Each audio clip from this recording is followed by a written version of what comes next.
Have you ever loved someone deeply but found yourself being the first to pull away when things got real? I have. And for the longest time, I couldn't understand why. On the outside, I wanted connection. I wanted love commitment, a safe space to be myself. But every time someone got close enough to see the real me, I shut down. I became distant, cold, confused. It felt like I was running from something I thought I wanted. But the truth is, I wasn't afraid of love. I was afraid of being seen, truly seen. And maybe you feel that too. Maybe you've spent years wondering why relationships don't work out or why you always find a way to sabotage the good ones. If that sounds like you, you're not broken. You're not unlovable. You might just be afraid of intimacy. Today I want to share 7 signs of that fear. Not to judge, but to understand. Because awareness is the beginning of healing. Let's begin. Fear of intimacy isn't just about being afraid of love. It's about being afraid of what love demands from us. Vulnerability, trust, exposure. And for people like me, that can feel terrifying. I used to think I was just picky or too independent. But the truth is, I had learned from experience that getting too close meant getting hurt. Growing up, emotional connection didn't even feel safe. It felt like a trap. So I built walls, I made myself strong, I learned to be self-reliant, but deep down I still longed for closeness. That's when I realized fear of intimacy is a contradiction. You want love, but you're terrified of receiving it. You crave connection, but you flinch when it shows up. It's like being hungry and rejecting the food in front of you. And I'm not alone in this. My best friend Jenny went through something similar. Jenny, the one I've mentioned in previous videos. We met back in university and have been through every phase of chaos and healing together. Her story made me see what I had been blind to in myself. Jenny gave her heart fully to people who didn't deserve it. At work, she faced constant tension and emotional neglect. In love, she was slowly isolated, manipulated, and made to feel like she was the problem. She didn't even realize it until much later. And when she started connecting the dots, we sat down and talked for hours about patterns, about pain, about protection. It hit me. Fear of intimacy doesn't always look like fear.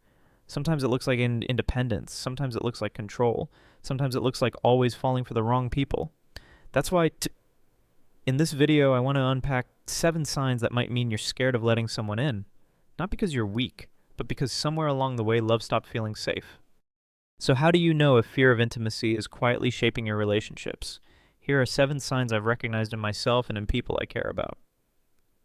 Sign 1. You stonewall during conflict. I used to think staying quiet was a mature thing to do. I thought I was being calm and controlled.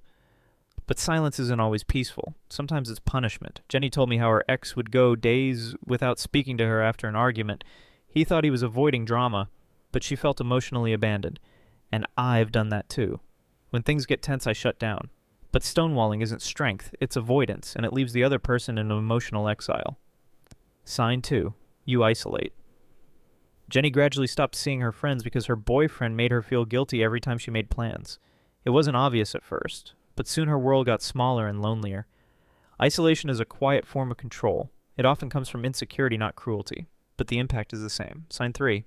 You lack self-awareness. There were times I thought I was trying my best, but I was defensive, irritable, emotionally unavailable. I didn't realize I was hurting the people around me because I wasn't tuned in to how I really felt or how I was showing up. Without self-awareness, we can't change. We can't grow. Sign 4. You violate emotional boundaries. I used to read between the lines, ask invasive questions, press too hard in the name of caring. Jenny's ex would go through her messages, justify it as love. But real connection respects privacy. It doesn't intrude. When we ignore boundaries, we erode emotional safety. Sign 5. You gaslight. I've been gaslighted before. I've also caught myself doing it.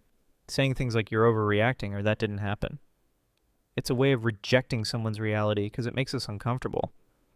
But it breaks trust, it makes people doubt themselves, and it creates deep confusion and dependence. Sign 6. You blame. When relationships went wrong, I used to point to stress to my partner, to my childhood. Anything but myself. Jenny's ex always blamed her moods, her words, her reactions. Blame is a shield for our ego, but it blocks accountability. And without accountability, there's no healing. Sign 7. You manipulate without meaning to. I have used kindness, attention, even gifts to keep people close when I was afraid they'd leave. Jenny's ex did the same. Said all the right things, made grand gestures, but it wasn't about love, it was about control. Manipulation often comes from fear, not malice. But that doesn't make it okay. These 7 signs aren't meant to shame. They're meant to show us how fear dresses itself up in our relationships, and the first step is seeing it. So, when Jenny finally saw the pattern, it broke her. Not because it was new, but because it was familiar. The same signs kept repeating. In different jobs, different relationships, different faces. But the core remained. She felt small, she felt silenced, and worst of all, she started blaming herself. For trusting, for staying too long, for not speaking up. We talked about it for hours. I remember her saying, "Maybe I became so good at surviving I forgot how to live." That hit me hard, because I've done the same. I've pushed people away thinking it was strength, I've stayed in chaos thinking it was normal, but awareness changes everything. Jenny started with small steps. She drew boundaries at work even when it made her look difficult. She stopped apologizing for having needs. She spoke up when something didn't feel right. And when her boyfriend kept crossing lines even after multiple conversations, she made the choice to leave. Not because she hated him, but because she finally chose herself. She gave herself space to heal. She focused on rebuilding her self-trust. She exercised, she journaled, she reconnected with people who made her feel safe. And slowly she began to remember who she was before fear took over. Watching her gave me the courage to look at myself too. The hardest part of this journey isn't ending toxic patterns. It's admitting that we've contributed to them, that we've allowed them, that we've played a role. But that's where freedom starts. When you stop pointing fingers and start asking what part of you still needs protection. When you stop trying to be perfect and start being real. Fear of intimacy doesn't vanish overnight. It unravels layer by layer. And every time we choose truth over denial, clarity over control, connection over protection, we heal just a little more. If any part of this feels familiar to you, I want you to know you're not broken. You're not unlovable, you're just human. A human who learned to protect yourself in a world that sometimes didn't feel safe, but maybe now you don't need those same walls anymore. Maybe now love doesn't have to feel like danger. Maybe now you're ready to stop running. That doesn't mean you have it all figured out. That doesn't mean you'll never be afraid again, but it does mean you're choosing growth. It means you're choosing honesty over habit. I still have moments where I hesitate, where I overthink, where I pull back. But I remind myself intimacy isn't weakness, it's bravery. And the more I let myself be seen, the more I realize that connection isn't the enemy, it's the medicine. So if you're watching this and you've been afraid to let people in, I hope you'll start with yourself. Look gently at the ways you protect your heart, ask where they came from, and then ask whether they still serve you. Because the truth is, you deserve to be seen.